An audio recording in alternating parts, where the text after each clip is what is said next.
হাসিনা সরকারের আমলে বাংলাদেশের সামিট কমিউনিকেশন এবং ফাইবার এট হোম ভারতীয় কোম্পানি ভারতী এয়ারটেল লিমিটেডের সঙ্গে আখাউড়া থেকে সিঙ্গাপুর পর্যন্ত ট্রানজিট সংযোগ স্থাপনের অনুমতি চেয়ে বাংলাদেশ টেলিকমিউনিকেশন রেগুলেটরি কমিশন বা বিটিআরসিতে আবেদন করেছিল। তাতে প্রাথমিক সম্মতিও দিয়েছিল আওয়ামী লীগ সরকার। এবার ভারতকে ব্যান্ডউইথ ট্রানজিট দেওয়ার সেই সিদ্ধান্ত প্রত্যাহার করেছে ডক্টর মোহাম্মদ ইউনূসের নেতৃত্বাধীন অন্তর্বর্তী সরকার। সামিট কমিউনিকেশন এবং ফাইবার এট হোম আওয়ামী লীগের ঘনিষ্ঠ। আওয়ামী লীগের প্রেসিডিয়াম সদস্য ও গোপালগঞ্জ ১ আসনের ৫ বারের সংসদ সদস্য ফারুক খানের ছোট ভাই সামিট কমিউনিকেশনের চেয়ারম্যান মোহাম্মদ ফরিদ খান।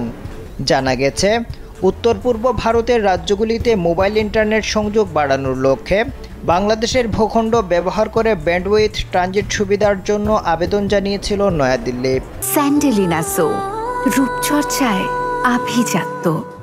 তবে সেই প্রস্তাব সরাসরি নাকচ করে দিয়েছে বিটিআরসি।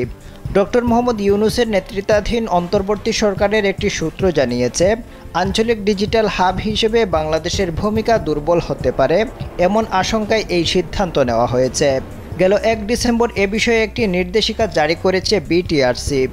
আখাউড়া সীমান্তে একটি ইন্টারনেট সার্কিট স্থাপনের মাধ্যমে এই ট্রানজিট সংযোগ স্থাপনের প্রস্তাব ছিল ওই আবেদনে।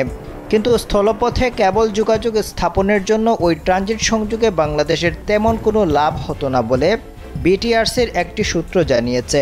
ব্যান্ডউইথের সুযোগ পেয়ে লাভবান হতো ভারত।